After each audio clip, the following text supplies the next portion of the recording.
말씀을 준비하는데 오래전 기억 하나가 떠올랐습니다. 4년 전 일인데요. 2022년도 9월 달 한동대학교 사경회를 인도하러 가던 때 일이었습니다. 마침 그때 울산과 포항 지역을 중심으로 해서 흰남노라고 하는 태풍이 간통을 한다는데, 사경회를 이런 대형 태풍이 오는데도 계속 하느냐, 몇 번 전화를 했지만 그대로 한다. 그래서 기차를 타고 내려가는데 엄청난 비바람이 불었습니다. 전날 집회를 하는데 비도 억수같이 쏟아졌고요, 바람도 거셌습니다. 아직 태풍은 본격적으로 상륙도 안 했는데 비바람이 엄청났습니다. 첫날 집회를 마치고 캠퍼스에 있는 게스트룸에서 잠을 자게 됐습니다. 피곤해서 언제 잠이 떨어진지 모르게 비바람 속에서 바로 잠이 빠져들었는데요. 한밤중에 어디에서 물이 쏟아지는 소리가 들리는 겁니다. 물소리에 잠을 깨서 불을 켜고 어디에서 물이 쏟아지나 보았더니 화장실 천장에 전구 박혀 있는 그곳에서 물이 막 콸콸콸 쏟아지니까 전구가 이만큼 떨어져 내려져 있고요. 그리고 물이 바로 배수구로 바로 떨어지고 있더라고요. 순간적으로 그런 생각을 했습니다. 야, 한동대학 참 건축 잘했구나. 저게 만약에 침대에서 떨어졌다 하면 오늘 저게 잠 다 자는 건데, 바로 화장실 천장에서 물이 쏟아져서 배수구로 배출되고 있으니까 어떻게 제가 조치할 방도가 없어서 문 그냥 꼭 닫아놓고 다시 잠을 청했습니다. 아침에 일어나서 뉴스를 켰더니 포항 시내에 난리가 났더군요. 그때 울산도 마찬가지였겠습니다. 특별히 남구 쪽의 피해가 어마어마했습니다. 장사 이래로 포항제철 전체가 다 침수가 됐고요. 인근의 수많은 회사들이 물에 잠겼다는 뉴스였습니다. 그리고 아파트 지하에 지금 물이 차오르고 있으니 지하 주차장에 차 댄 분들은 빨리 차 빼세요. 관리사무소에 방송을 듣고 내려갔다가 차 빼러 갔다가 빠져나오지 못하고 그날 아침에 12명이 목숨을 잃은 사고가 바로 그날 포항에서 사고가 일어났더군요.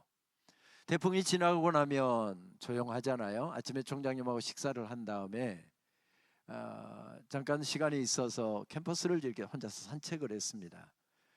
큰 태풍이 지나고 난 다음이니까 수많은 나무들이 쓰러져 있더군요. 근데 특징적인 것은 그렇게 많은 나무들이 쓰러져 있는데 버팀목이 있는 나무들은 우뚝 세워져 있는 것이 눈에 들어왔습니다. 굉장히 인상적이었습니다. 큰 나무든 작은 나무든 버팀목이 있으면 쓰러지지 않는구나 하는 그 인사이트가 제 속에 강하게 박혔습니다. 그렇습니다. 버팀목이 있으면 나무도 세워지고요, 가정도 세워지고요, 자녀들도 세워지고요, 교회도 세워집니다.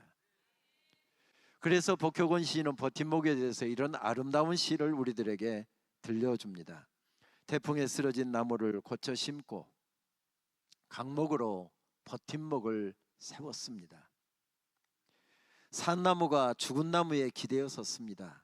그렇듯 얼마간 죽음에 비친 채 삶은 싹이 트고 다시 잔뿌리를 내립니다. 꽃을 피우고 꽃잎 몇 개 뿌려주기도 하지만 버팀목은 이윽고 사가 없어지고 큰 바람 불어와도 나무는 눕지 않습니다.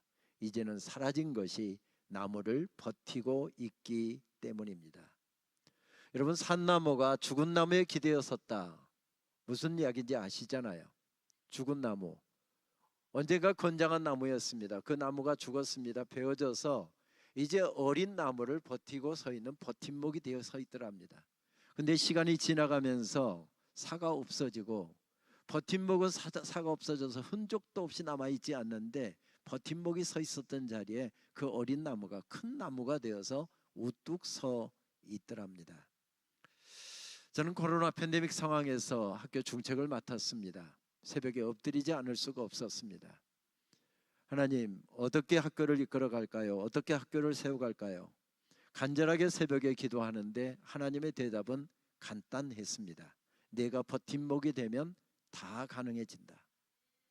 내가 버팀목이 되면 다 가능해진다.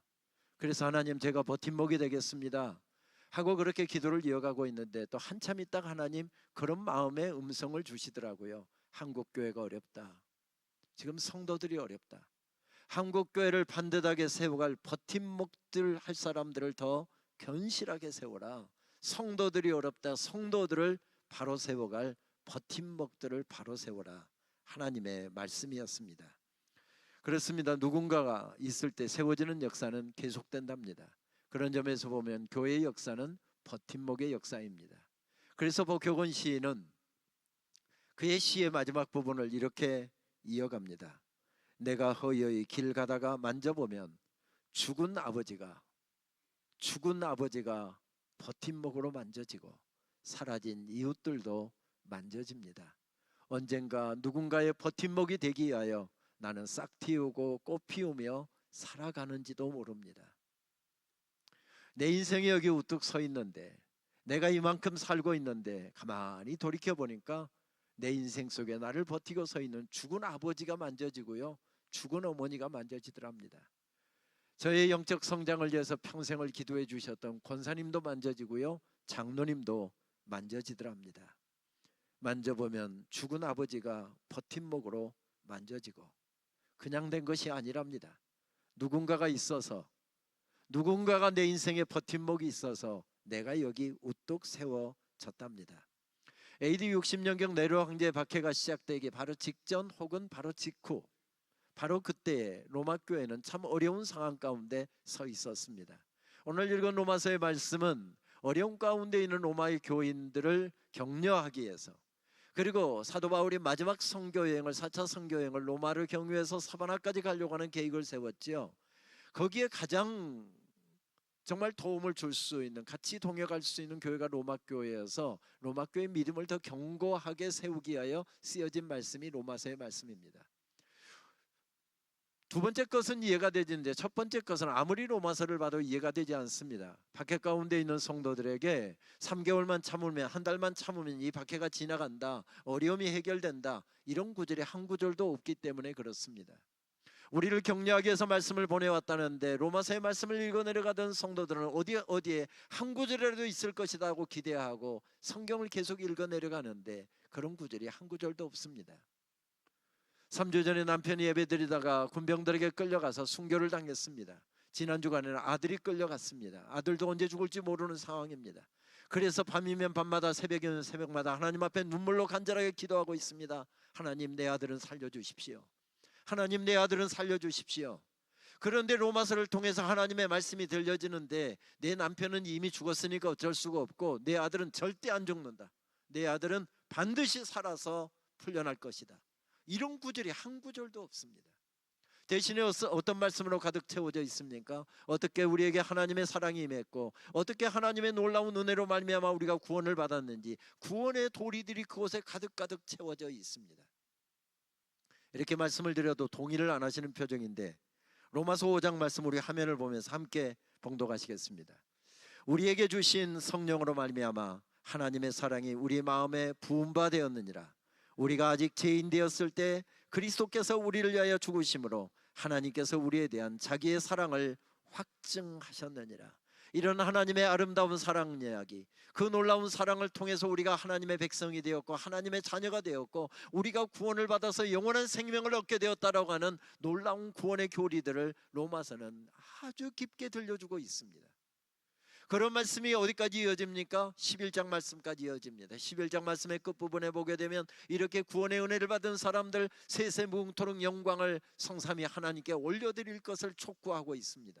그리고 이제 12장으로 넘어갑니다. 드디어 어떤 말씀이 나오겠지 하고 12장 말씀을 읽어 내려가는데 15장까지 말씀은 이런 사랑을 받은 사람이, 이런 은혜를 받은 사람들이 어떻게 살아야 될지, 소위 이야기해서 기독교 윤리라고 하죠, 어떻게 삶을 살아야 될지에 대한 내용으로 계속 전개되고 있습니다. 그렇게 해서 로마서 15장까지가 끝났습니다. 이제 몇 장이 남았습니까? 딱 한 장이 남았습니다. 기대감을 가지고 로마서 16장 말씀을 펼치는데 누군지도 잘 모르는 사람, 발음하기도 어려운 사람, 그런 사람들의 이름들이 마치 전시장처럼 계속해서 언급되고 있습니다. 누구에게 문안하라, 누구에게 문안하라, 누구에게 문안하라, 누구에게 문안하라. 신학에는 여러 분야들이 있습니다. 성경을 집중적으로 연구하고 성경의 원어를 연구해서 정확한 하나님의 말씀을 그 시대에 들려주려고 연구하는 분야가 바로 성서신학이죠. 성서신학에서도 신약을 연구하는 신약학자들이 있고요, 구약을 연구하는 구약학자들이 있습니다. 신약학 중에서도 복음서를 연구하는 학자들이 있고 바울 서신을 집중적으로 연구하는 학자들이 있고 서신서를 연구하는 학자들도 있습니다. 그런데 이렇게 계속해서 그 사람들은 밥 먹고 하는 일이 성경을 연구하는 일인데도 불구하고 아직도 로마서 16장에 나오는 인물들이 누구인지 2000년 동안이나 찾고 찾았는데도 아직도 밝혀지지 않는 인물들이 여기에 가득가득 놓여 있습니다. 그나마 오늘 함께 읽은 오늘 본문의 말씀은 우리에게 좀 귀에 익숙한 사람의 이름을 이렇게 들려줍니다. 너희는 그리스도 예수 안에서 나의 동역자들인 브리스가와 아굴라에게 문안하라. 그들은 내 목숨을 위하여 자기들의 목까지도 내놓았나니 나뿐 아니라 이방인의 모든 교회도 그들에게 감사하느니라. 여기서 브리스가와 아굴라, 우리에게 익숙한 이름이잖아요. 로마식 표기 방법을 사용한다고 한다면, 그리스 문화의 영향권에 있었기 때문에 그리스 문화 형식을 따른다고 한다면 남편이 먼저 언급해야 옳습니다. 그런데 이 부부를 언급할 때는 항상 부인이 먼저 언급되고 있습니다. 브리스가와 아굴라에게 문안하라 이렇게 말씀합니다. 이 브리스가와 아굴라 부부는 항상 세트로 해서 성경에 6번이 언급되는 이름입니다. 이것도 구분을 해보면 사도행전에 3번이 언급되고요, 바울 서신에 3번이 언급됩니다. 특징이 있는데요, 사도행전을 기록한 누가 같은 경우에는 항상 애칭을 사용합니다. 브리스길라와 아굴라에게 문안하라. 여러분, 서구 문화 속에서는 애칭을 굉장히 즐겨 사용하잖아요. 빌 클린턴 대통령도 사실은 빌이 애칭입니다. 윌리엄 클린턴이 풀네임이지요. 그런데 윌리엄 클린턴이라고 부르기보다는 빌 클린턴이라고 더 많이 즐겨 부릅니다. 그러니까 친밀함을 표현하기 위해서 애칭을 사용하는데 항상 누가는 함께 사역을 하고 함께 동역을 했기 때문인지 늘 애칭을 사용합니다. 브리스길라와 아굴라에게 문안하라. 대신에 바울 서신에 나오는 사도 바울이 표기하는 기법을 보면 항상 로마식 이름을 사용합니다. 브리스가와 아굴라에게 문안하라. 브리스가는 그 당시에 로마의 유명한 명문가의 집안의 이름입니다. 5 손가락에 꼽히는 그런 명문가 집이었답니다. 그러니까 브리스가 와, 그 집 딸이야? 이렇게 놀랄 정도로 누구나 다 아는 집안의 딸입니다. 남편은 장막 제조업을 했고 부인은 명문가의 집안이어서 이름이 있고 그리고 돈을 많이 벌었고 부자여서 이 사람들에게 문안하라고 한 것일까요? 아니면 사도행전 18장 말씀에 보게 되면 음란한 도시, 그러나 무역도시에서 세계 각국의 사람들이 모이는 고린도에 복음이 들어가면, 교회가 세워지면 전 세계로 복음이 퍼져나가겠다. 그래서 바울이 2차 전도여행 때 그곳에 복음을 전하려고 들어가잖아요. 그런데 어디서부터 어떻게 시작해야 될지 모르겠습니다. 그래서 기도만 하고 있는데 그때 하나님께서 붙여주셨던 사람이 바로 브리스가와 아굴라 부부였습니다. 어려운 때 내게 큰 힘이 되었고 내가 처음 그곳에 교회를 개척할 때 얼마나 큰 힘이 되어줬는지 잊어버릴 수 없는 인물들이었기 때문에 이 인물을 언급하고 있는 것일까요? 저는 오래전에 미국에 공부하러 갔다가 기도하면서 갔던 기도 제목이 한 가지가 있었습니다. 도와주는 사람도 없었고 가진 것도 없었기 때문에 하나님 매주 설교하게 해주십시오. 유학 준비하면서 계속 그것을 기도했는데 다른 것은 하나님이 잘 응답을 안 해주시는 것 같은데 그 기도는 즉각적으로 응답을 해주셨습니다. 바로 제가 3월 29일 날 미국에 도착해서 미국에 있는 침례교회, 저를 나이대 준 분이 제가 목회했던 교회의 청년회장이 공부를 마치고 에모리 대학 교수로, 경제학과 교수로 있어서 그분 도움을 받았는데 제가 차가 없으니까 그분 바로 나가는 교회 침례교회를 출석을 했습니다. 근데 출석을 했는데 바로 그 목사님이 왜 끝나고 왔나요? 처음 만난 목사님인데, 김 목사님 미국에 오신 거 환영합니다. 그런데 다음 주일날 설교 한번 안 하실랍니까? 그러더라고요. 할렐루야, 바로 하나님께서 응답하시구나. 너무 감사해서 그때가 종려주일이었는데 종려주일 나가서 말씀을 전하고 났더니 다음 주일이 부활주일인데 한 주만 더 설교해 주시겠습니까? 할렐루야. 그랬더니 한 달만 설교해 주시겠습니까? 할렐루야. 그러고 났더니 담임을 해달라는 것입니다. 이민교회가 복잡해서 목회를 시작하면 공부를 못 끝낸다는 속설이 있기 때문에 절대 이민 목회는 안 한다, 공부에 집중한다, 그렇게 하고 갔는데 얼마나 그분들이 간절하게 간청을 하는지 아예 퇴근을 저희 집으로 하는 겁니다. 사모님 밥 좀 주세요. 퇴근해서 우리 저희 집에 와갖고 저는 공부해야 되는데, 저는 책 읽을 게 지금 이만큼 쌓여 있는데 밤 11시까지 자기들 살아오면서 받았던 은혜들 간증하는 겁니다. 그리고 가면서 밤 11시쯤 되면 이제 내일 일 나가셔야 되잖아요. 빨리 가란 이야기인데 11시까지 안 일어나던 분들이 11시가 넘으면 딱 제 앞에서 무릎을 꿇습니다. 저보다 한 20살 더 많은, 저보다 훨씬 연배인 분들입니다. 목사님 우리 좀 살려주세요. 우리 좀 살려주세요. 아니요, 담임 목사님 구할 때까지는 제가 설교해 드릴 테니까 아무튼 원하시면 목사님 오실 때까지는 제가 설교는 해드릴 수 있지만, 목회하려고 했으면 한국에서 멀쩡한 담임 목회하던 건 내려놓고 왔기 때문에 제가 목회는 안 합니다 라고 이야기를 했습니다. 그런데 새벽에 하나님께서 책망을 하시는 겁니다. 야 이놈아, 너 공부는 뭐 때문에 하는데? 뭐 때문에 공부하는데? 내 아들의 피로 값주고 산 교회에서 말씀을 전해달라는데, 목양을 해달라는데 못한다고? 공부 때문에 못한다고? 생생하게 하나님께서 새벽에 엎드려 있는데 책망을 하시더라고요. 그래서 그 교회 담임을 시작을 했습니다. 석사과정 하면서 애틀란타 조지아주의 애틀란타에다가 교회를 한 교회 그렇게 해서 개척을 했습니다. 나중에 박사과정은 버지니아에서 했는데 버지니아주에서 메릴랜드까지 4시간 차 타고 오르락내리락 하면서 또 개척교회 설교하러 가다 똑같이 붙잡혀가고, 그때는 하나님이 책망하실까 싶어서 책망하기 전에 바로 부탁받고 또 목회를 시작을 했습니다. 참 어려웠습니다. 공부하면서 주말이면 가서 금요일부터 토요일 주일까지는 정말 막 모든 힘을 쏟아서 사역하고, 주중에는 교인들도 웬만큼 사람 돌아가시는 일 아니면은 전화를 안 하고 그렇게 해서 사역을 해야 했습니다. 그래도 일주일 동안 영어로만 이야기를 하다가 가서 한국말만 사으라고 하면 월요일 날은 영어가 잘 되지가 않습니다. 월요일 날 교수 만나면 버벅대게 됩니다. 또 속 썩인 사람은 속 안 썩이겠다고 그렇게 원하던 사람이 제일 먼저 속 썩이고요.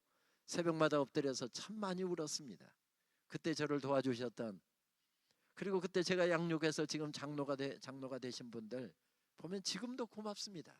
교회를 지키고 있는 게 너무너무 고마워서 지금도 때 되면 한 번씩 전화를 해서 안부 전화를 하고, 꼭 전화 끊으면 그렇게 이야기합니다. 장로님 교회 잘 지켜주셔서 감사해요.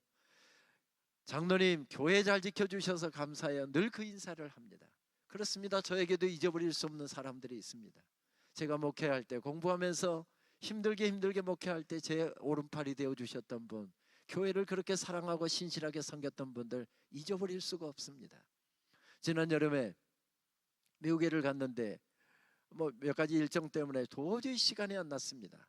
근데 애틀란타에 살고 있는 장로님 한 분이 전화가 왔습니다. 목사님 시간 한번 내주세요. 우리 점심 식사 한번 대접하고 싶어요. 근데 짧은 일정으로 미국 신학교 총장들 협약도 맺어야 되고 여러 일정으로 미국 목회자들 세미나도 있고 여러 일정으로 가다 보니까 도저히 시간을 낼 수가 없었습니다. 장로님 죄송합니다. 제가 다음에 와서 꼭 시간 내서 장로님 다음에는 제가 식사 대접할게요. 그랬습니다. 근데 다음에 오시면 저희 땅에 없을 수도 있습니다. 의사가 3개월 시한부 판정 내렸는데요. 목사님 보고 천국 가게 하려고 그러셨는지 지금 5개월째인데 아직 안 죽고 있습니다. 언제 저 천국 갈지 모릅니다. 그래서 아이들하고 식사하려고 점심 한 끼 딱 아이들에게 다른 약속 잡지 말라고 비워놨는데 아이들에게 양해를 구했습니다.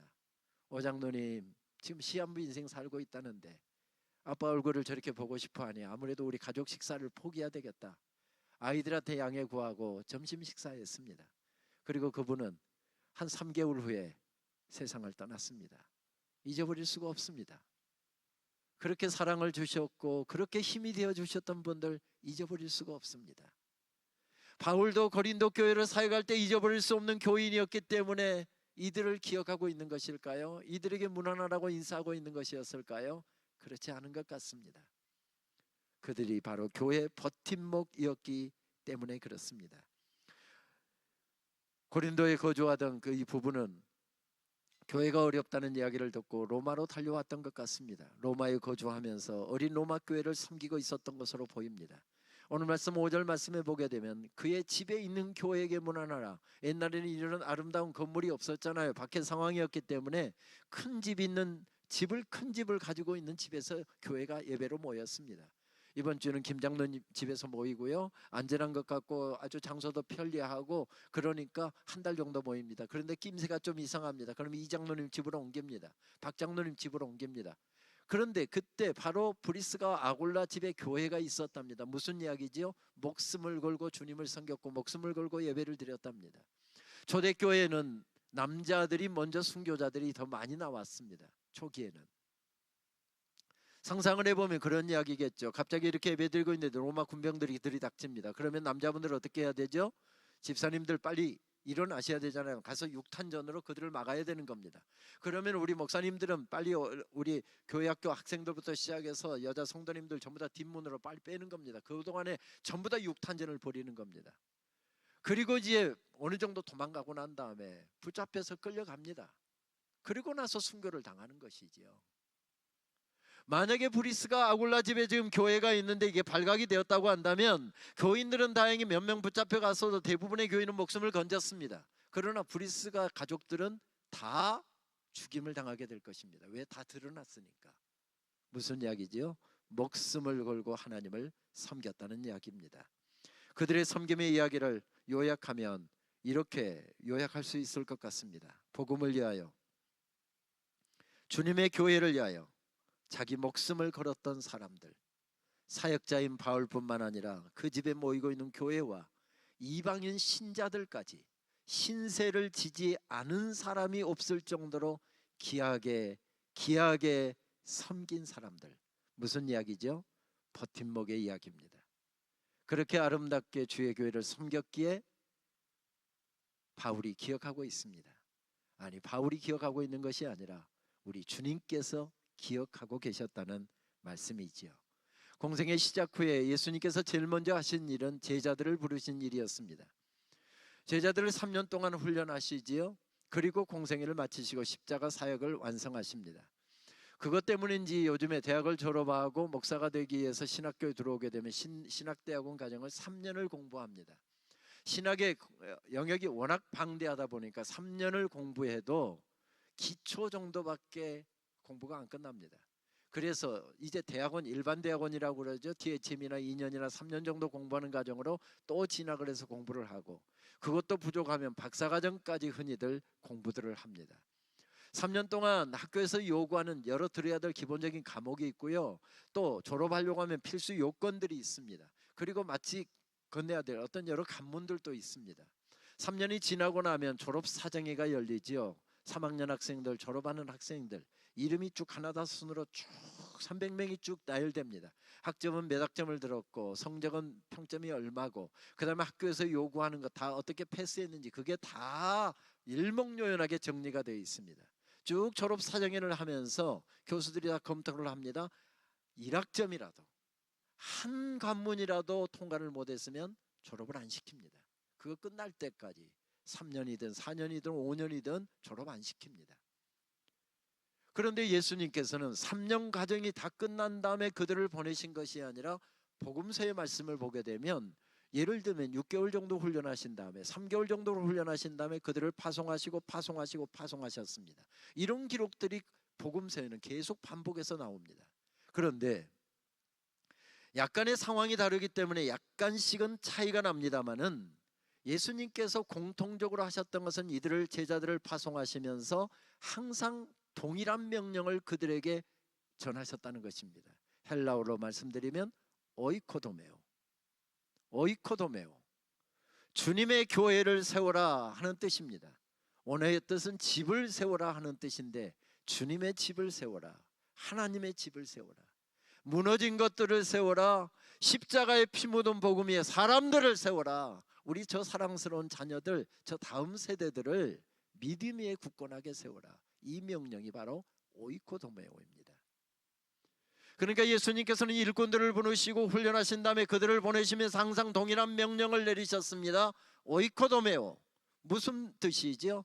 우리 일꾼으로 부름받은 사람들은 주님의 교회를 세우고 사역들을 세우고 가슴 시린 사람들을 세우고 어려운 가운데 허덕이고 있는 사람들을 세우고 복음의 복음을 떠나서 복음 밖에 서 있는 사람들을 피 묻은 복음 위에 세우고 세우는 사명을 위해서 우리는 부름 받았다는 사실입니다. 그리고 일꾼들의 최종 목적, 기착점, 사명은 주님의 교회를 세우는 것이고 주님의 영광의 찬송이 되는 것이다, 이렇게 말씀합니다. 그래서 로마서 11장 말씀이 세세 무궁토록 영광과 찬송과 존귀를 성삼위 하나님께 돌리도록, 영광을 돌리도록 그렇게 기착점을 설정하고 있습니다.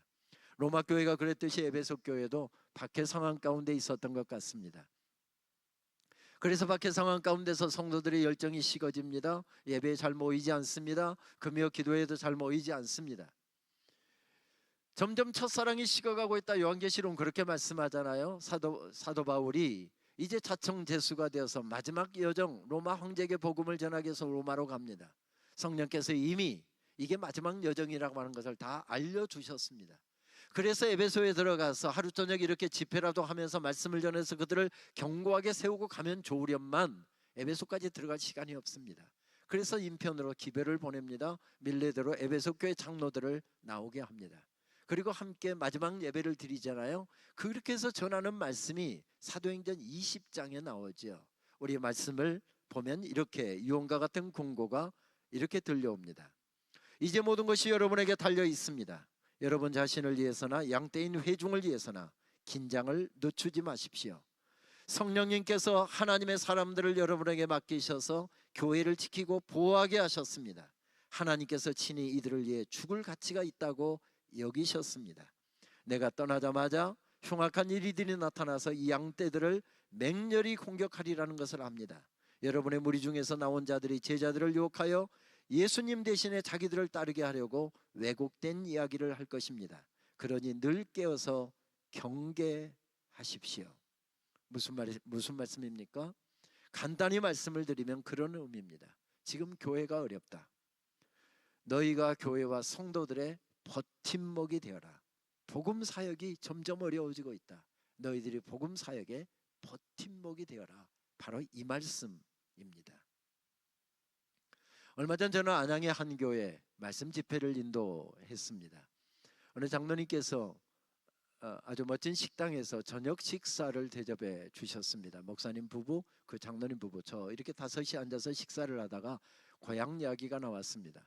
장로님이 제 고향을 묻더라고요. 그래서 제 고향이 어디입니다 하고 소개를 한 다음에 제가 이제 답방을 해야 되잖아요. 장로님 고향은 어디세요 하고 물었더니 제 고향은 좀 복잡합니다.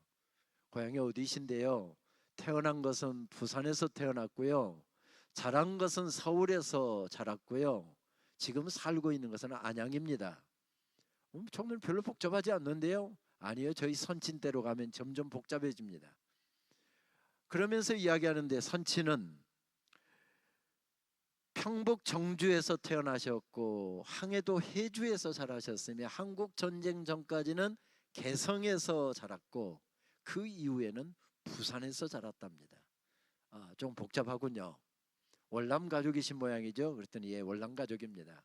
북녘에 남아있는 가족들은 없고 다 내려오셨습니까? 예, 다 내려왔는데 할아버지 한 분만 못 내려오셨습니다. 아니, 할아버지가 왜 혼자 북쪽에 남아 계셨는데요? 알고 봤더니 목사님이셨답니다. 피난을 못 가는, 월남을 못하는 교인들을 버리고 목사님이 갈 수가 없어서 가족들을 다 남쪽으로 보내고 혼자 교회를 지키다가 순교를 당하셨다고 했습니다. 할아버님 성함이 누구신데요? 임자, 기자, 주자 목사님입니다. 임기주 목사님. 저희 학교 1932년에 25기로 졸업한 분이고요. 이분이 해방 후에는 저희 학교 우리 총신대하고 장신대하고 59년까지는 1901년부터 59년까지는 같은 학교였습니다. 그러니까 뭐 이름이 조선장로의 신학교가 정식 명칭이었기 때문에 혹시 우리 총신대 장신대 같은 학교 졸업생이다 그렇게 생각하시면 좋겠습니다. 이분은 숭실종합과 숭실전문학교를 졸업했고요. 그 당시 숭실전문학교, 그러니까 전문학교 졸업생들이 전 국민의 0.1%가 안 되던 시대입니다. 그러니까 엘리트 중에 엘리트였다는 이야기죠. 선교사들이 부탁을 해와서 순천의 매산학교 교사로 한 6년을 섬기다가 가슴이 뜨거워져서 주의 종이 되겠다고 평양에 있는 조선 장로의 신학교에 입학을 해서 25기로 졸업을 한 것입니다. 그리고 졸업을 하고 안수를 받은 다음에 정주 오산교에서 목회를 시작을 했답니다. 근데 1938년 우리 총회가, 우리 그때는 우리 합동 통합 총회가 하나였잖아요. 총회가 결국 일본 제국주의 경찰들의 강압에 못 이겨서 신사참배를 총회가 결의합니다. 총회가 결의하기 전에 노예들이 먼저 결의합니다. 그때 제일 큰 노예가 평북노예였는데, 평북노예가 노예에서 신사참배를 결의하려고 하자 이분이 평북노예 출신이어서 그 반대운동을 대대적으로 하다가 일본 제국주의 경찰에 입건이 되어서 7년 동안 옥고를 치루었습니다. 목사님이 감옥 생활을 7년을 하고 있으니 목사님이 새로 오셨고요. 그리고 1944년에 풀려났습니다. 그리고서 재령 서북교에서 단임 목회를 하다가 또 구속이 돼갖고 옥중에서 해방을 맞았습니다. 그리고 해방 이후에 아까 말씀드렸던 것처럼 우리 평양에 있는 조선 장로의 신학교에서 교수 생활을 하시기도 했습니다. 그리고 목회를 하시는 중에 교인들이 다 이제 신앙의 박해를 피해서 남쪽으로 내려가는데, 연로하신 성도님들은 내려갈 수 없는 분들이 계셔서 버리고 갈 수가 없어서 목사님네는 월남을 하지 않았답니다. 그런데 어느 날 새벽 2시에 가족들을 흔들어 깨우더니 30분 후에 우리 출발한다. 전부 다 작은 보통이 하나씩, 보재기로 싼 보통이 하나씩만 들고 바로 출발한다. 새벽 2시에 가족들이 일어나서 보통이 하나씩 들고서 개성으로 내려왔답니다. 그리고 가족들이 살 집을 얻고 살림도구를 마련하고 살 수 있도록 준비를 다 맞춰준 다음에 사모님에게 그렇게 이야기하고서 북쪽으로 다시 올라갔답니다. 여보, 내가 상황이 좋아지면 다시 데리러 올게요. 아이들 잘 부탁해요. 그 말을 남기고 북쪽으로 다시 올라갔습니다. 그리고 교인들을 돌보며 목회를 감당하시다가 1947년 5월 둘째 주일 어버이 주일날 예배를 마치고 집으로 가시는 교인들 한 분 한 분들 배웅하다가 그렇게 공산주의자들에게 연행돼서 순교를 당하셨습니다. 아버지가 돌아가신 다음에 가족들은 정말 어려웠다고 했습니다. 그래서 자녀들은 너무 삶이 어려웠기 때문에 자기들을 버리고 북쪽으로 올라간 아버지를 많이 원망했다고 했습니다. 근데 나이가 들어가면서 주님의 교회를 지키기 위해서 목숨을 걸고 우리 아버지가 그렇게 교회를 지켜내기 위해서 애쓰셨다는 사실을 알고서 더 열심히 신앙생활을 하게 되었다고 합니다. 그리고 아들, 딸 다 결혼해서 안양에 살고 있는데 결혼하는 조건이 사이든 며느리든 딱 한 가지였답니다. 결혼해서 안양에서 살 수 있으면 이 결혼을 허락하고, 안양에서 못 산다고 하면 나 이 결혼 허락 못한다. 그래서 아들도 며느리도 다, 아들 며느리도 그 다음에 사이도 딸도 다 안양에서 함께 살고 있다고 했습니다. 그렇습니다. 교회의 역사는 버팀목의 역사입니다. 이런 버팀목이 있어 한국교회는 세워졌고요. 그 아름다운 예배 전통, 이런 기도의 전통은 우리에게까지 이어졌습니다. 그것이 바로 성경의 원리입니다. 버팀목이 있으면 주님의 교회는 우뚝 세워진다. 이 일을 위해서 재직들을 부르셨습니다. 중직자들을 불러 세우셨습니다. 바로 이들이 버팀목의 사명을 잘 감당하면 우리 우정교회가 세워지고 한국교회가 세워지고 주님의 역사가 세워진다. 이것이 바로 성경의 원리랍니다. 어느 교회 초등부에서 교티 묵상집을 발행을 한 모양입니다. 거기에 말씀을 묵상한 다음에 적용을 위한 물음이 이렇게 적혀 있었습니다. 약하고 부족한 나를 하나님께서 부르실 때 어떻게 대답하면 좋을까요? 하나님의 부르심에 대해서 대답할 말을 적어보세요 하고서 밑에다 네모칸을 쭉 답을 쓰도록 해놨는데, 딴 사람 시키세요. 딴 사람 시키세요. 참 요즘 아이들 기발합니다. 아마 이쪽 동네도 또 물어보면 이것보다 더 기발한 답이 나올지 모르겠습니다. 딴 사람 시키세요. 그런데 이런 곳에서는 세워지지가 않습니다. 저 말고요, 김 집사 시키세요. 이 장로님 있잖아요. 이런 것에는 세워지지 않는답니다. 내가 버팀목이 되려고 나서는 그곳에서 세워지는 역사는 계속된답니다. 말씀드렸던 것처럼 코로나 팬데믹 상황에서 총장직을 시작했습니다. 교회가 어렵기 때문에 학교 재정도 똑같이 어려웠고요. 그리고 우선 학생들을 모아놓고 교육을 할 수 없으니 학생들 영상으로만 찍어서 초기에는 그렇게 영상 시청하면 그렇게 하면은 강의 들은 걸로 그렇게 해줘야 되는데 딴짓을 하는 것인지 제대로 공부하는 것인지 확인도 못하고서 학생들을 내보내야 되니 정말 어느 기수 아마 116기로 기억하고 있는데요. 116기 기수를 보내면서 학위 소식 때 제가 울었습니다. 나는 너네들이 걱정된다. 함께 모여서 공부도 제대로 못했고 함께 손잡고 기도도 못했고 함께 예배도 못했고 사경회도 못하고 그렇게 너희들이 사역의 현장으로 나간다니 선생의 마음이 찢어질 듯이 아프다. 잘해야 된다. 잘해야 된다. 울면서 총장 건설을 해서 보낸 적이 있습니다. 3년을 공부해서 평생 사역할 사람들인데 깊이 고민하면서 하나님 어떻게 신학교육을 이어갈까요? 기도할 때 하나님께서 두 번째 주시는 응답도 간단했습니다. 김 목사, 총장이 뭐하는 사람인 줄 아느냐? 제가 대답을 못하고 있으니까 주님께서 그냥 대답을 해주시더라고요.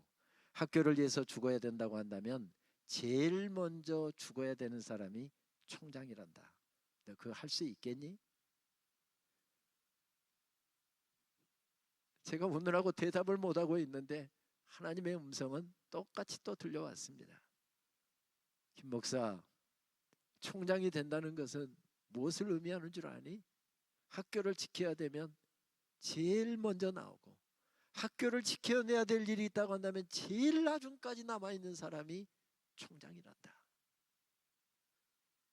그래서 지난 5년 동안 정말 공식적으로 하루도 쉬지 않고 쉼없이 달렸습니다. 쉼없이 달렸습니다. 주님의 이 말씀 때문이었습니다. 제일 먼저 나오고 제일 나중까지 죽어야 된다고 한다면 제일 먼저 목숨을 내놓아야 되는 사람들, 이 사람이 총장이라는 주님의 말씀 때문이었습니다. 이것을 우리 교회 일꾼으로 옮겨볼까요? 우리 장로님들 큰일 났습니다. 장로님들 제일 먼저 죽어야 되는 분들이랍니다. 장로님들 믿음이 좋아서 얼굴색이 하나도 안 변하시는데 장로님들 정말 감사합니다. 교회를 위해서 죽어야 된다고 한다면 제일 먼저 죽어야 되는 사람들이 중직자들이랍니다. 근데 참 다행인 것은 지난 5년 동안 저 안 죽고 이렇게 살았습니다. 교회를 위해서 죽어야 된다면 제일 먼저 죽는 사람, 교회를 지켜야 된다고 한다면 제일 먼저 뛰어나오고 제일 나중까지 남아있는 사람, 이것이 바로 교회의 중직자고 재직이랍니다. 그런 사람이 있을 때 세워지는 역사가 계속된다는 하나님의 말씀, 이것은 조건이 붙어 있습니다. 이런 버팀목들이 있을 때, 그냥 저절로가 아니라 이런 버팀목들이 눈물의 기도가 서려 있을 때, 땀방울이 서려 있을 때, 그때 세워지는 역사는 계속된답니다. 2023년도 1월달 미국의 켄터키주 에즈베리에서 들려왔던 부흥 소식을 여러분도 들으셨을 것입니다. 저도 그 소식을 들으면서 흥분이 되지 않을 수가 없었습니다. 박사과정 할 때 아메리칸 릴리저스 히스토리 미국 교회사가 제 부전공이었기 때문에 그때 광경이 생생하게 그려졌습니다. 그쪽에서 은혜 받은 사람들, 아시는 것처럼 19세기 중반부터 대각성 운동이 일어났잖아요. 1830년대 초에 대각성 운동이 일어났습니다. 그때 주도했던 설교자들이 누구였습니까? 존 웨슬리와 찰스 핀이라고 하는 설교자였습니다. 3년 동안 뜨겁게 부흥의 운동이 펼쳐지다가 잠잠해졌습니다. 그리고 한 25년 정도 조용하다가 1858년 이때부터 뉴욕에 직장인들이 한 사람 두 사람 모여서 기도회로 모이기 시작했습니다. 점심시간에 작은 샌드위치 가지고 와서 먹어가면서 아니면 굶어가면서 정오에 기도회를 교회에 모여서 하기 시작했습니다. 그리고 그 직장인들이 이곳에서 모이고 이곳에서 모이고 들불처럼 계속 뉴욕에 그 정오 기도회가 번져나가기 시작했는데, 그게 뉴욕에서 어느 정도 일정량이 찾아 필라델피아로 전해졌고요, 벌티모어로 전해졌고요, 워싱턴 DC로, 버지니아의 리치몬드로, 신시내티로, 그리고 시카고로 전해져서 시카고 인근의 주에서 폭발적인 부흥이 일어났습니다. 그것을 제3차 대각성 운동이라고 이야기하지요. 바로 시카고 인근의 주든 켄터키주, 일리노이주, 오하이오주, 아이오와주 이런 주에서 폭발적인 부흥이 일어났는데, 그때 기록을 읽어보면 우리가 상상하는 것보다 더 놀라운 역사들이 그곳에서 일어났습니다. 그때 생생하게 펼쳐지는 하나님의 놀라운 역사를 목도하면서 가슴이 뜨거워졌던 젊은이들이 조선 땅으로 달려갔고, 중국 땅으로 달려갔고, 일본 땅으로, 인도 땅으로 달려갔습니다. 그래서 우리가 복음을 듣게 되었습니다. 근데 그 땅의 젊은이들이 체포를 드리고 나서 정오에 모여서 기도회를 하기 시작했는데, 기도회가 점점 이게 퍼져나가기 시작해서 2주 동안 그냥 이런 큰 교회당에 채플에 사람이 들어갈 수 없을 정도로 미국 전역에서 사람들이 모여들어서 잔디밖에, 유리창 열어놓고 잔디밖에서 함께 예배드리고 기도하고 하는 운동들이 일어났답니다. 그 소식을 들으면서 저도 흥분이 되지 않을 수가 없었습니다. 1907년 평양 대붕운동이 일어났을 때 그 해에 맞춰서 1907년에 우리 총신과 장신대 같은 학교였던 조선 장로의 신학교 1기 졸업생 7명이 배출되잖아요. 그리고 1908년에 2기 졸업생이 배출됩니다. 1909년에 3기 졸업생이 배출됩니다. 1기 졸업생은 길선주 목사님, 이기풍 목사님 같은, 한석진 목사님 이런 분들이었고요. 3기 졸업생 김익두 목사님과 같은 분들입니다. 이 부흥운동이 이분들이 나왔기 때문에 전국교회로 확산되어 나갈 수가 있었습니다. 그래서 예수님 부활 승천하신 이후 가장 놀라운 부흥을 경험한 교회가 한국교회라고 이야기가 기록이 될 만큼 놀라운 뜨거운 부흥을 경험했습니다.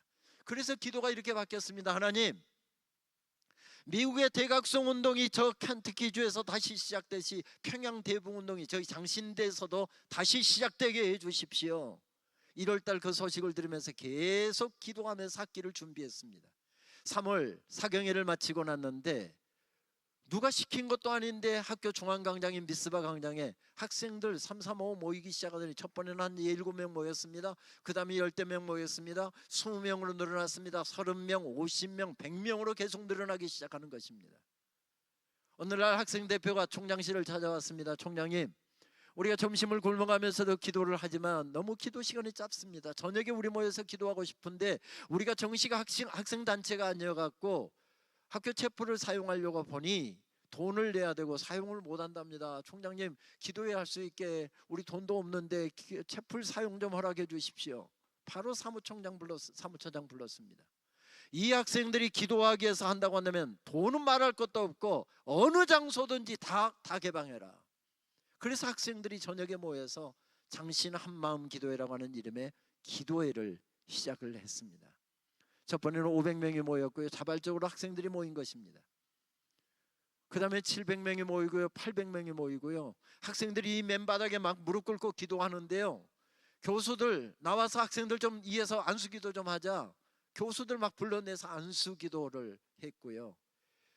에즈베리 대학교에서는 2주 동안 진행하다가 학사력이 마비되기 때문에 총장 직권으로 이제 기도회는 중단합니다 하고 중단을 시켰습니다.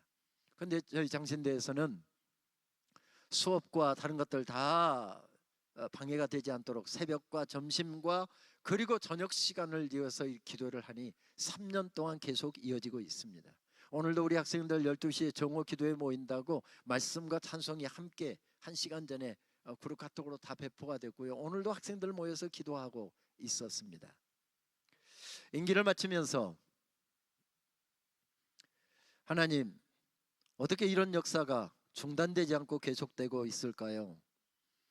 보직 교수들은 총장님이 함께 기도하고 총장님이 기도하는 사람이기 때문에 또 이 일에 총장님이 온 마음을 두었기 때문에 이 일이 일어나고 있습니다 라고들 평가를 했지만 제 생각은 달랐습니다.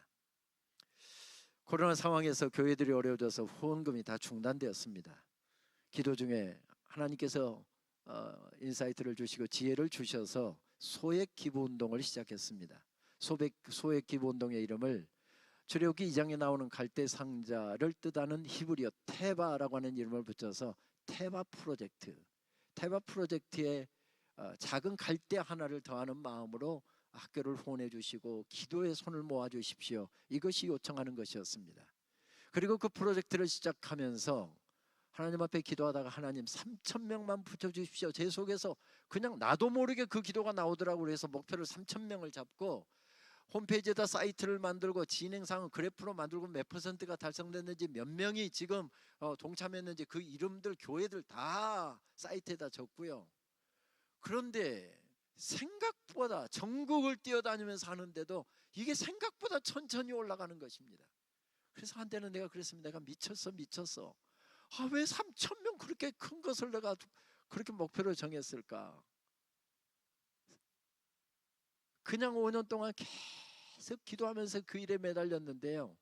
딱 6개월 전에, 임기 끝나기 6개월 전에 3,460명을 하나님께서 붙여주시더라고요. 교회들 프로젝트도 시작하자 교회는 에베소 교회 지도자인 디모데와 같은 지도자를 가정과 교회와 신학교를 대표하는 바울이 함께 세우지 않았느냐. 그래서 디모데 약자, 티모스 약자, TIM 프로젝트다 해서 한 구자 월 10만 원씩만 지원해 주십시오. 대신 교회가 기도해 주셔야 됩니다. 그리고 200교회를 목표를 정했습니다. 그런데 교회들이 어려운지 200교회가 안 채워지는 겁니다. 마지막 주간에 203교회 하나님께서 딱 채워주시더라고요. 저는 그릇이 작은데 하나님께서는 저보다 그릇이 크셔서 가만히 생각해 보니까 교회가 학교를 위해서 기도하고 성도들이 학교를 위해서 기도하다 보니 일어난 역사였습니다. 무슨 이야기죠? 버팀목들이 있으니까 신학교도 세워지고 신학생들도 세워지고 하나님의 역사도 세워지고 있는 것을 발견할 수 있었습니다. 로마 교회에 다행스럽게 그런 일꾼이 있었답니다. 우리 복음의 불모지와 같은 이 영남 지역, 복음을 처음 받았지만 워낙 타 종교가 강하다 보니 이곳에는 정말 복음이 다른 지역보다 복음화율이 낮잖아요. 그러나 지난 100여 년 동안 교회들마다 아름다운 버팀목들이 있어서 교회는 아름답게 세워졌고 교회 역사는 힘있게 진행되었습니다. 우리 시대에도 영광스럽게 이 모든 일이 진행되어야 하지 않겠습니까? 로마 교회는 그런 교인이, 그런 일꾼이 있었답니다. 그때 교회가 견고하게 세워졌다지요. 오늘 마지막 절 말씀에 보니까 에베네도에 대한 이야기가 나옵니다. 에베네도, 성경에 딱 한 번 나오는 이름입니다. 아까 말씀드렸던 것처럼 이 인물에 대해서는 아직도 정확하게 알려진 바가 없습니다. 그런데 성경은 짧은 기록이지만 참 멋지게 섬겼던 사람임을 이렇게 말씀을 통해서 알려줍니다. 아시아에서 그리스도께 처음 익은 열매라고 하는 별칭이 붙어 있습니다. 처음 익은 열매, 아마도 예수님을 영접하고 세례를 받고 처음으로 구원의 놀라운 확신을 갖게 된 사람, 아시아에서 처음으로 주님을 영접한 사람으로 보여집니다. 그런데 여기 성경이 사용하고 있는 첫 열매로라고 번역할 수 있는 아파르케라고 하는 이 헬라어는 이런 단순하게 처음 예수님을 믿은 사람, 처음 세례를 받은 사람, 이런 의미보다도 훨씬 더 깊은 신학적인 의미를 가지고 있습니다.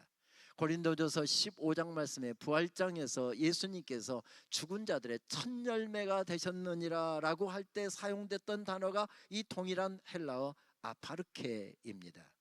이 말은 무슨 말이죠? 바로 모델과 같은 사람이라는 이야기죠. 하나님을 섬긴데 하나님을 섬기려고 하면 이 사람처럼 섬겨라, 바로 모델과 같은 사람이었다는 사실입니다. 그러니까 본이 되는 사람, 저렇게 섬기면 되겠구나, 우리 장로님처럼 섬기면 되겠구나, 우리 권사님처럼 섬기면 되겠구나, 본이 되는 사람이었다라고 하는 사실을 강조해주고 있습니다. 그리고 또 한마디를 더 붙입니다. 사도 바울은 내가 사랑하는 에베네도, 이렇게 말씀합니다. 내가 사랑하는, 처음부터 지금까지 변함없이 하나님을 사랑하고 교회를 사랑하고 주의 일을 사랑하는 사람, 그래서 내가 사랑하는 에베네도라고 하는 이런 호칭을 붙이고 있습니다. 처음부터 지금까지 신실하게 변함없이 섬기고 있는 모습을 떠올리게 되다 보면 신실함의 기준을 한 4가지로 정리해 볼 수 있을 것 같습니다. 오랫동안 함께 충성했는가? 작은 일에도 충성했는가? 어려운 때에 충성했는가? 온 마음으로 진실하게 충성했는가? 에베네도는 그런 사람이었답니다. 로마 교회가 어려웠고 어쩌면은 박해를 통해서 교회가 문을 닫을 수도 있는 어려운 상황 가운데 처해 있었지만 이런 신실한 일꾼들이 있어서 거기에 세워지는 놀라운 역사가 일어났답니다. 이런 일꾼들이 있을 때 세워지는 역사를 말씀하면서 성경은 이야기하는 게 종말론적인 자세로 감당하라는 말씀을 합니다. 쉬운 말로 하면 이것은 굉장히 어려운 신학적인 개념이지만 그냥 쉬운 말로 하면 이렇게 정리해 볼 수 있을 것 같습니다. 종말론적인 자세로 우리 중직자들이 재직들이 일을 한다라고 하는 거 어떤 의미인가? 올해가 마지막 해다. 우리 아멘을 지혜롭게 한 분도 안 하시네요. 안 그랬으면 예 목사님 얼마나 불안하셨겠습니까? 용교인들이 올해가 다 세상 떠나버리면 어떻게 하라고요? 참 지혜로우십니다. 이게 바로 종말론적인 자세입니다. 이번 주일 예배가 내일 모레 예배가 우리 생애 마지막 예배입니다. 그럼 어떻게 예배하시겠습니까? 그 이야기입니다. 이게 종말론적인 자세입니다. 아무도 이번 주일 예배가 올해가 마지막 해이기를 바라는 사람은 없지만은 우리 인생에 딱 한 번은 그날은 누구나에게 한 번은 올 것입니다. 근데 그날이 오늘일지 내일일지 아무도 모르고 살아갑니다. 나이가 많다고요? 나이가 젊다고요? 상관없습니다. 누가 먼저 갈지 주님께서 오라고 하시면 그 주간이 마지막 예배가 되게 될 것입니다. 그러니까 예배를 드릴 때 마지막 자세인 것처럼 하자는 것입니다. 1년 전 대림절 둘째 주일을 지낸 후에 몇 분과 함께 병석에 계신 목사님 한 분을 찾아뵌 적이 있습니다. 그 목사님에게서 목회를 배웠고 부목사로 사역하던 이 동역자들과 함께 간 걸음이었습니다. 목사님이 오랫동안 병투병도 하시면서 어렵게 지내시기도 하셨지만 그래서 잘 회복되어 있어서 은퇴하시고 한 8년 정도 지내고 계셨는데 이제 거동이 불편하실 정도로 건강이 어렵다는 이야기 늘 자주 안부 전화하고 통화를 하던 분인데 그래서 한번 찾아뵈려고 몇 번 전화를 했더니 아무래도 당신이 거동이 불편하니까 누구에게 모습을 보이기가 어려워서인지 사양을 하셨습니다. 그래서 전화로만 늘 안부 전화를 묻고는 했는데 어느 날 전화가 왔습니다. 김 총장 한번 와. 그래서 스케줄을 급하게 다 정리하고서 그 목사님 뵈러 내려가면서 어쩌면 마지막에도 될 수 있을지 몰라서 같이 동역했던 분들 같이 연락을 해서 같이 가자고 했습니다. 목사님 댁에 갔더니 목사님께서 침대에 이렇게 그냥 일어서지는 못하고 앉으셔서 한 가정 한 가정들을 부르시는 겁니다. 그리고 마지막 유언과 같은 덕담을 한 가정 한 가정들에게 주시는 것입니다. 저희 차례가 됐습니다. 저희 부부가 들어가니까 김 총장 타협할 줄 모르는 강직한 성격 때문에 그동안 참 어려움 많았지. 하나님께서 도와주실 거야. 남은 연기 동안 하나님께서 잘 해주실 거야. 힘내서 중요한 신학교육의 사명 잘 감당해. 목사님께서 뼈밖에 안 남은 그 앙상한 손으로 제 손을 잡고 힘없는 목소리로 당부를 하시는데 눈물이 나왔습니다. 제가 제일 선임이어서 아무래도 같이 제가 예배를 인도해야 될 것 같아서 목사님 같이 갔던 목사님 부부를 같이 방으로 모이게 했습니다. 저희가 모이고 있는데 어느 목사님 얼굴을 딱 보자 그 목사님이 그렇게 말씀하시는 겁니다. 손 목사 찬송 하나 해. 우리는 예배하려고 들어가는데 목사님 먼저 찬송을 주문을 했습니다. 이태리까지 가서 성악을 공부하고 와서 성악가라도 활동하고 있는 목사님이었습니다. 목사님이 갑자기 부탁을 받아서 어떤 찬송을 할까 망설이고 있더라고요. 그래서 찬송 선곡을 못하고 있길래 제가 옆에서 거들었습니다. 선 목사님, 고 목사님이 좋아하는 찬송이 있잖아요. 내일 일은 난 몰라요. 그거 하셔요. 아 그거 하면 좋겠네요 하고서 다이구동성으로 이야기를 하니까 성악가답게 풍부한 성량으로 내일 일은 난 몰라요 하고 찬송을 막 멋들어지게 손까지 들어가면서 이렇게 찬송을 멋들어지게 했습니다. 근데 문제는 옛날 찬송이고 오랜만에 부르는 찬송이다 보니까 목사님이 찬송을 하다 가사를 잊어버리셨습니다. 저는 그 찬송 즐겨 부르는 찬송이어서 제가 바로 그 찬송 끝부분을 이어갔습니다. 그 부분을 이어갔고 그날 우리 거기에 함께했던 모든 목사님들의 눈물의 고백이 되었고 결단의 찬송이 되었습니다. 그날 불렀던 찬송 가사는 이렇게 되어 있지요. 내일 일은 난 몰라요. 하루하루 살아요. 불행이나 요양함도 내 뜻대로 못해요. 험한 얘기를 가고 가도 끝은 없고 고네요. 주님 예수 팔레미사 내 손 잡아주소서. 내일 일은 난 몰라요. 장래일도 몰라요. 아버지여 날 붙드사 평탄한 길 주옵소서. 찬송을 딱 마쳤는데요. 그 목사님을 보면서 그 목사님이 딱 한마디 하시더라고요. 손 목사, 뭘 하든지 똑바로 해. 그건 저에게 주신 하나님의 음성이었습니다. 내일 일은 난 모른다. 오늘이 마지막 주일이다. 올해가 마지막 해다. 그 마음으로 남은 인생 살아라. 그리고 뭘 하든지 똑바로 해라. 똑바로 해라. 똑바로 해라. 안산제일교회 고은 목사님의 이야기입니다. 올해가 마지막인 것처럼 마지막 사명을 감당하듯이 뭘 하든지 똑바로 하자. 이것이 우리 재직들이 올 한 해 주님께서 맡겨주신 사명을 감당할 때 우리 마음속에 담는 결단이 되었으면 좋겠습니다. 시간이 갔지만 아무래도 이 찬송 한번 해야 되겠지요. 좁은 이 길 진리의 길 주님 가신 그의 길 힘이 들고 어려워도 찬송하며 갑니다. 우리 2절만 한번 부르실까요?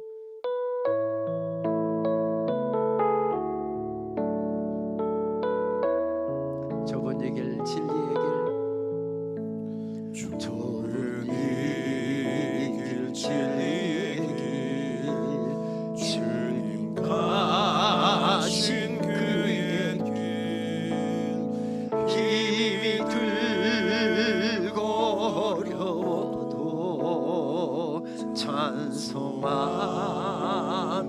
갑니다. 성령의 금성을 항상 들려주소서.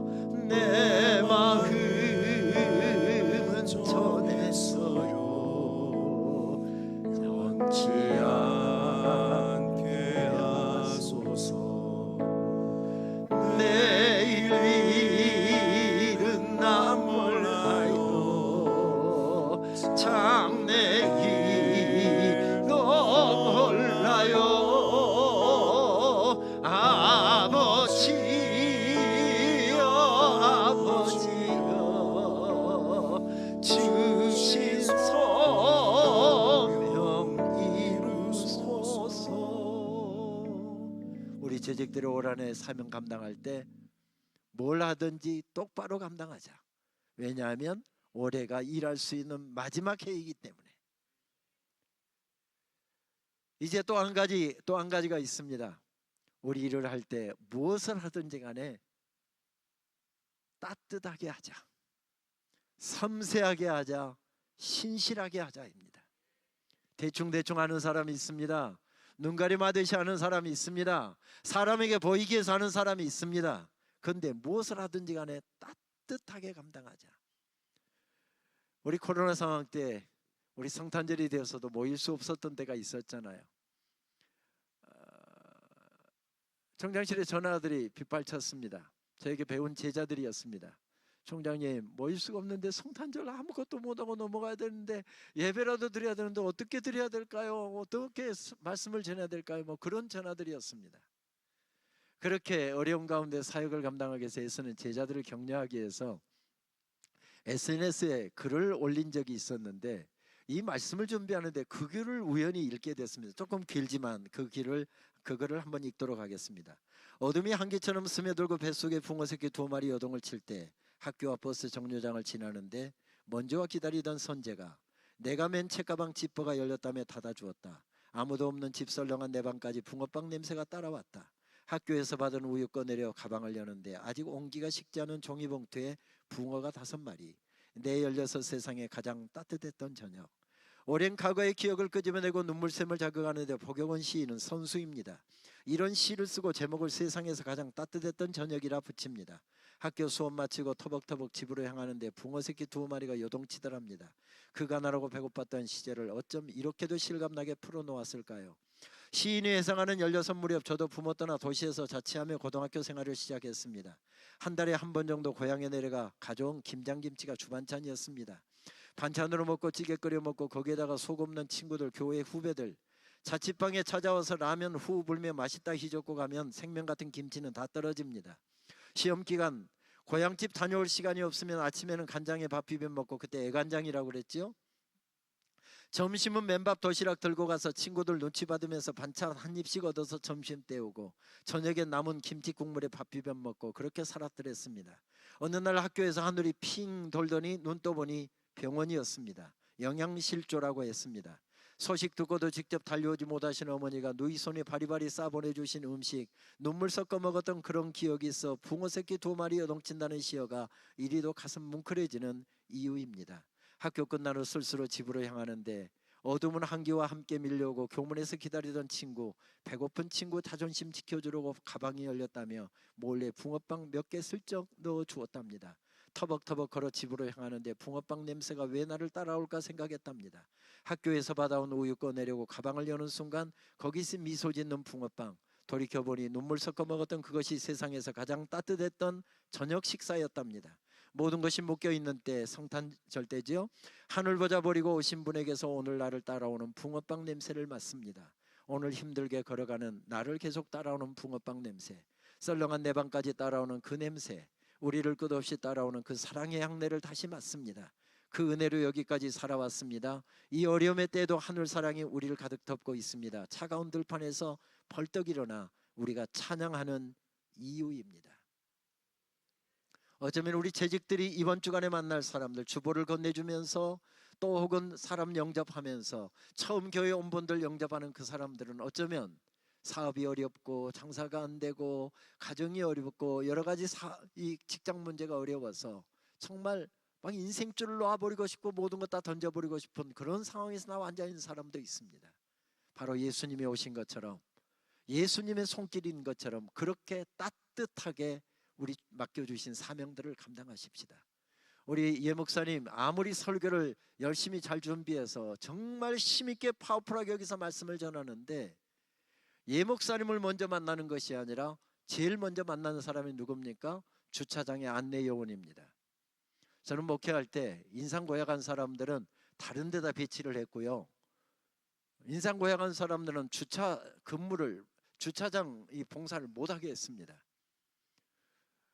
왼쪽으로 꺾으세요, 왼쪽 몰라요, 왼쪽 몰라요 소리 몇 번 듣고 나면은 그날 아무리 목사님이 죽을 것 같은 설교라도 하나도 귀 안 들어올 수 있습니다. 제일 먼저 만나는 사람이 나다. 예수님 만나기 전에 나부터 만나는데 나 때문에 저 사람이 예수님을 만날 수도 있고 나 때문에 목사님 은혜에, 목사님 설교에 풍성한 은혜를 받고 돌아갈 수도 있기도 하고 텅 빈 마음으로 돌아갈 수도 있다. 우리 무슨 일을 하든지 간에 조금 따뜻하게 하십시다. 더도 말고 우리 선제처럼, 우리 한번 따라서 하실까요? 선제처럼. 선제가 누군지 모르지만 아무튼 선제처럼 그렇게 따뜻한 마음, 그렇게 감당할 때 놀라운 역사는 계속되리라 생각됩니다.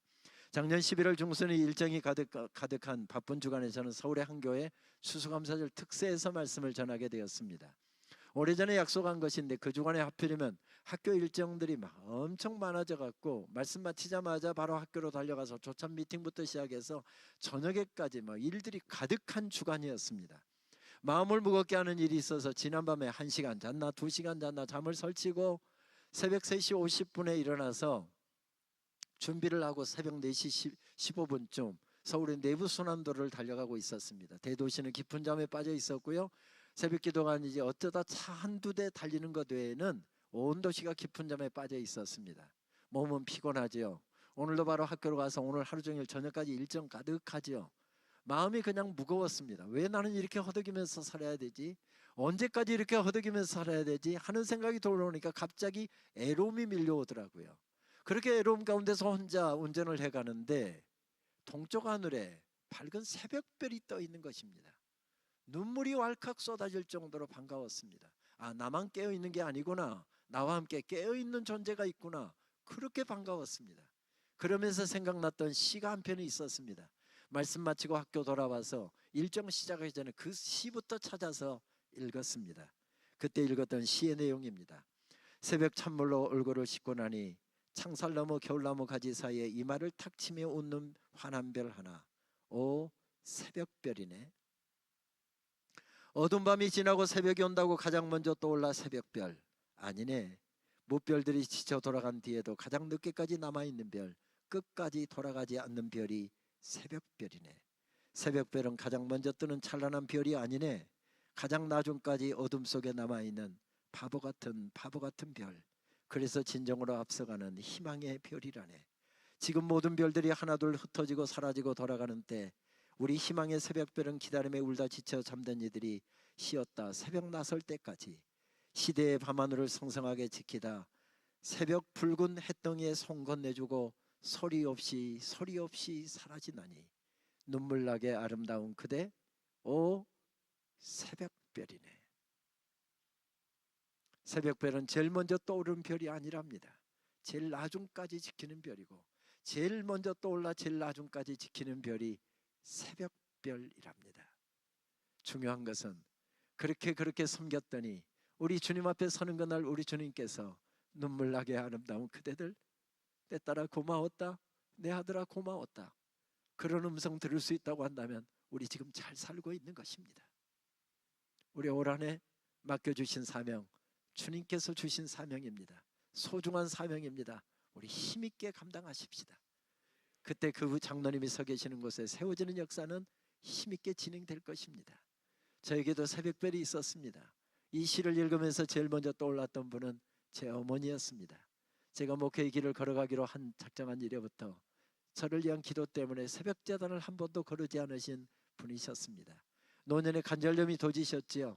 장정이 10분이면 걸어 올라갈 수 있는 고향교회를 저희 어머니는 다리가 아프니까 가다가 쉬고 하시느라고 1시간이 넘게 걸렸지만 새벽제단을 걸은 적이 없었습니다. 제가 고향에 가면 차로 어머니 모시고 새벽제단 싸우러 가면서 제가 명색이 신학교 교수이지 않겠습니까? 그래서 신학적으로 어머니에게 명쾌하게 정리해드렸습니다. 어머니 집에서 기도하세요. 하나님은 집에도 계세요. 여러분 이거 신학적으로 틀린 말입니까? 하나님 집에도 계십니다. 신학적으로 명쾌하게 정리를 해드렸는데 저희 어머니는 한마디로 아들의 이 명쾌한 신학적인 명제를 다 박살을 내버리시는 겁니다. 우리 아들이 목사인데 그 한마디였습니다. 아무 말도 한마디에 던져놓으시고 아무 말도 안 하시고 한참 가시다가 목사는 기도해 주는 사람이 많아야 된다는데 또 한참 있다가 애미가 기도 안 하는데 누가 우리 아들 위해서 기도하겠어. 그렇습니다. 새벽별과 같은 제 어머니가 계셔서 오늘 제가 여기 서 있습니다. 우리가 세상 떠나고 난 다음에 우리 장로님 때문에 안수 집사님 때문에 권사님 때문에 집사님 때문에 우리 교회가 이렇게 힘있게 능력있게 사역을 감당하고 있어요. 우리들이 이렇게 우뚝 서 있어요. 이렇다고 한다면 우리 잘 산 것입니다. 그리고 주님 앞에 서는 그날 눈물나게 아름다운 그대 내 딸아 고맙다 내 아들아 고맙다 그러면 우리 잘 살고 있는 것입니다.